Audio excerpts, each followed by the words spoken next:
Okay, take a card now. We really don't like to make things easy for ourselves, do we? Blues have got their first win of this championship campaign with a 2-1 victory over Blackburn in the most dramatic of fashions. A 98th minute winner from Lyndon Dykes of all people, sending the 7,000 fans into a frenzy. In this game, we saw Blackburn go with the 4-2-3-1 formation that we saw Ipswich play against us in the first game of the season. However, they went for a much more defensive block, allowing Blues to come onto them rather than pressing them from the front. Now, this was a lot better for Blackburn and worked in their favour because it restricted Blues' creative play. Against Ipswich, we saw Blues being able to break past the press and especially get the ball into Iwata and Paik, who could turn and build the play up. Now, Blackburn sitting back restricted Blues from doing this. It meant a lot of the play was Clara and Neumann and Cochrane passing the ball around the back, trying to find little gaps, which we weren't really able to do, especially in that first half. I think we saw in the first half especially that Blues were struggling to get the ball to the likes of Stansfield, Kyogo, even Damari Gray in that middle section, and that really hampered us going forward. It was a lot of what we saw last season when Blues struggled to get the ball through the opposition's midfield, and it was a lot of passing the ball out wide, then coming back, trying to find a gap really to play the ball through. Now, personally, I don't mind that build-up play, but I think especially this season, we're going to come up against defences that do this like last season, but their players are going to be much more switched on.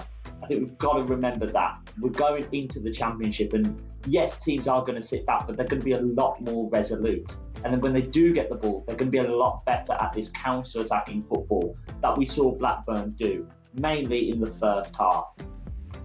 From a player's point of view, obviously the main standout is Ethan Laird. Coming on at half time's never easy, especially going into a position that he doesn't usually play. Davies has said that the Cochrane decision was due to injury. Hopefully it's nothing too serious, but I think Ethan Laird has come on and he's shown that not only can he fit in that position, but definitely that right back spot, he wants to take it off Asai Samuel. He was very good in the Sheffield United game during the week, and again he's come on, put in a man of the match performance, getting the penalty that's got us back into the game and really being that driving force on the left side to take the play forward. He really showed his attacking capabilities really when he gets the ball. I think there's a big difference between him and Asai Samuel going forward, in that Asai Samuel is a bit more calmer and a bit more composed when he gets the ball. But I think Ethan Laird's just got that bit of trickery about him. He's got that ability to just get away from a man over a couple of yards, and we saw that for the penalty, being able to just nip past the defender, cut inside and use his pace in an effective way to get us back into the game. When it came to the penalty itself, obviously there was no doubt that Jay Stansfield was going to put it away. He's definitely that player for us this season that's going to step up in the big moments. But I don't want to just gloss over his performance as scoring a penalty, because I think in that second half he was really important in getting the fans back up for the game and getting the team back up for it as well. There were some tricky moments in that second half, especially where we just couldn't break them down. And he was the player that stepped up and took the game by the scruff of its neck and really took it to the Blackburn players. And I think he was key in turning the tie around in Blues' favour. I think Blues can learn a lot from this performance against Blackburn and the kind of teams that we're going to be coming up against in the games going forward. We've got Oxford next at home, which is the return of Gary Rowett, and I think we can see a very similar style of play to how Blackburn played, with that low block and more of a counter-attacking kind of team rather than how Ipswich played against us with their high press. I think to help this, we're going to see the likes of Tommy Doyle coming into the team. We saw against Sheffield United in the Cup, he was playing the role that Stansfield's playing, but playing it slightly different.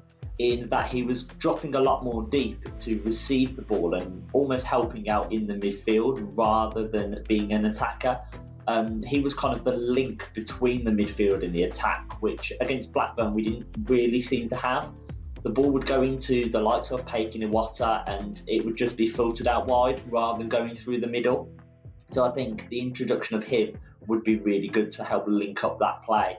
I wouldn't be surprised to see Stansfield move up front and Kyogo drop out.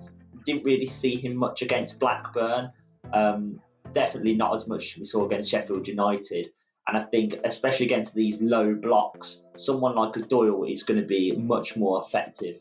Now, the winning goal came from a very unlikely source in Lyndon Dykes, a player who I've already noticed this season has got under the skin of many fans, only 2 games in. Obviously, giving the penalty away with the handball against Ipswich, and then when he came on against Sheffield United, although it was only for a couple of minutes, didn't really make much of an impact. And I know for me, when he came on against Blackburn, even I was a bit sceptical and thinking, why have we brought him on?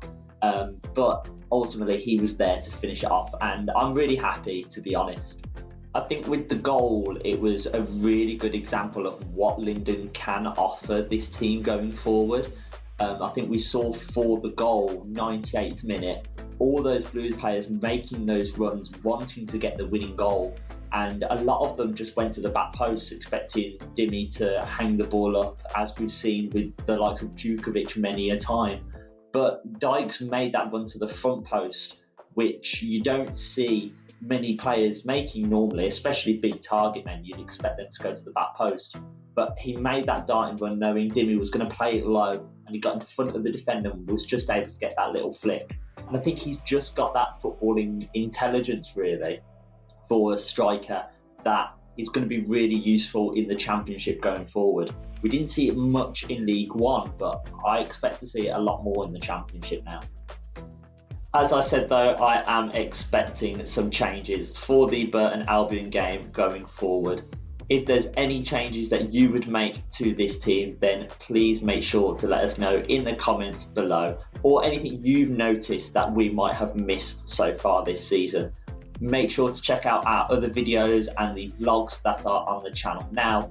Like the video, subscribe, and keep right on.